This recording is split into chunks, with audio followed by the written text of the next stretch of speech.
Hi, so now I'm inside my project folder, and as we can see here we have the virtual environment and we have our src folder which contains our code. So first I'm gonna activate my virtual environment, source bin/activate. As we can see we have now OLX clone at the start of my command prompt. So now I've just activated my virtual environment, so I'm gonna navigate to src folder. And if we list the files here, we can see that we have the db.sqlite. This is our database, the manage.py. This is a utility defined by Django. We use it to run our commands. We have the OLX. This is the project folder which contain the main URL, the settings, and so on. And we have the product. This is the app that we've just created in the previous lecture. And this app should contain all the models, all the features of our products or items. So now I'm going to open this code in VS Code. So I'm going to say code dot. This dot stands for the current directory as we used it when we created our first project. So here let's open our models, and this is the models that we've designed in the previous lecture. We've just created a product class which stands for a table in the database, and we've said that we have a name. So let's open. So from file we're gonna open recent, and we have an outline actually. Yeah. So this outline, our outline. So we said that this item have a title, image, price, condition, item type, and the category. We have the description and we have the price. Those are the information that belongs to our product. And we've collected this information from our templates. So if we take a look here, no. So let's open our template. So from the tutorials, we have OLX clone template. Yeah. And if we open something like post ad, we're gonna see that we have the category, the ad, or if we open the single, yeah, we're gonna see that we have a title, price, a condition, item type, and we have the brand. We did not include this actually, so we have brand, and we have views, display. Those are information about this item. So this is information. So we need to include all of these information in our models. So we've just included some of them in the previous lecture, and we need to include the rest of this information in this lecture. So first of all, let's imagine something.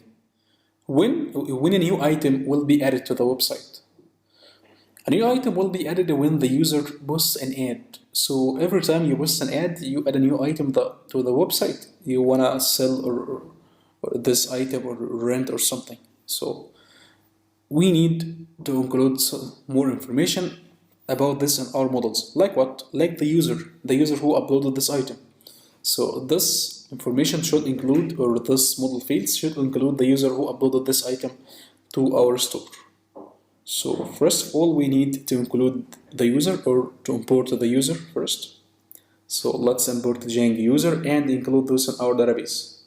So first of all, I'm gonna say here from Django.contrib.auth.models import user. So now we've just imported the user model from the Django. So we need to include this user in our models. So here, so first before we do this, let's run our server. So I'm going to say Python manage.py run server, and let's open our Django admin. So open Chrome, and if we open our admin, we're gonna see the admin, and if we log in,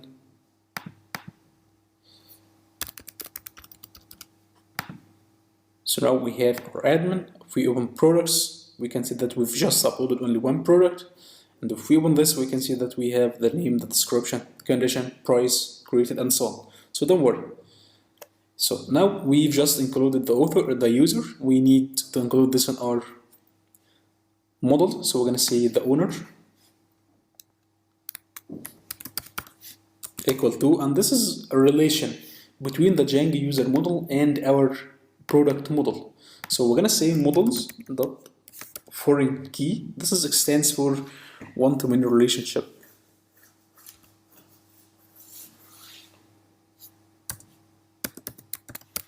Just like this, yeah.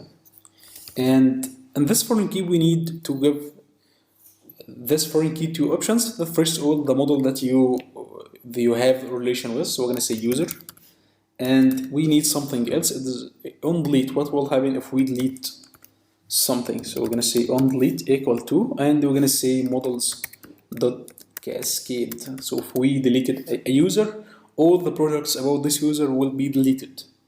So if we delete a user from the database, if we block the user or something, if this user has been deleted from our database, all the products from this user will be also deleted. This is the meaning of models.cascade.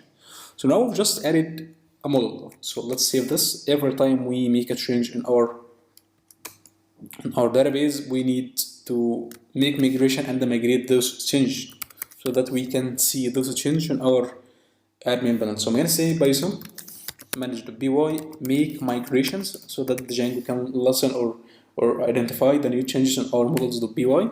So now we are trying to add a non-nullable field owner to product without a default.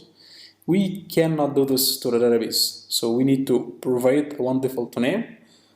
So we need to provide one default user to our Django. So I'm going to say, let's say provide one, and we're going to say one. So now we've just added field owner to product.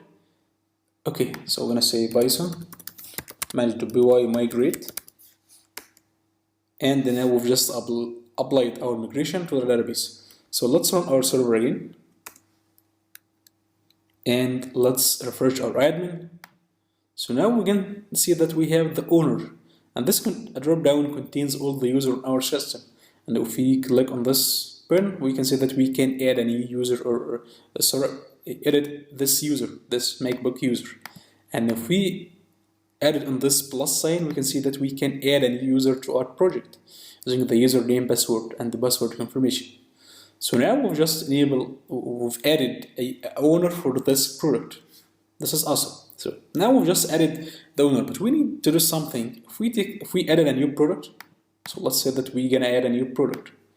So when we add a new product, the user don't have to identify the date and time. We should save this automatically. Every time you add a new item to our store or OLX clone, the date and time should be saved automatically in the database. So we need to give this created a default value so that every time you create an item, this database or this field saved automatically in our database. So first of all, we're going to say we need to give this date and time field the default value. So I'm going to say default equal to, and I'm going to say time zone now. This is a tool used by Django, so we need to import it. So here I'm going to say from Django.utils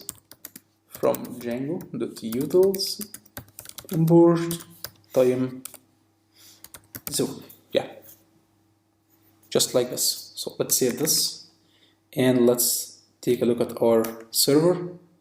There is no errors, so we've just modified something in our model, so we need to make migration. And as we can see, alter field created on product. We've just changed something in this field, and we're gonna say migrate to apply this migration to our database, and let's run our server. So now, instead of seeing this created as an empty, if we refresh, we can see that it's actually has default value from the current date and time. So if we added a new product, so let's say we're gonna add a MacBook Pro, and the owner of this MacBook is this user. So I'm gonna say this is an Apple MacBook Pro, and the condition. So we're gonna say this is new the price, let's say 3,000, and this has the default value for today. If we press today or now, those values will be changed, and we can hit save. So now we have a MacBook Pro. Okay, this is awesome. So now we've just added two fields, or we've added one field to our database, and this is the owner, and we've changed something in our database, and we need to add more things actually.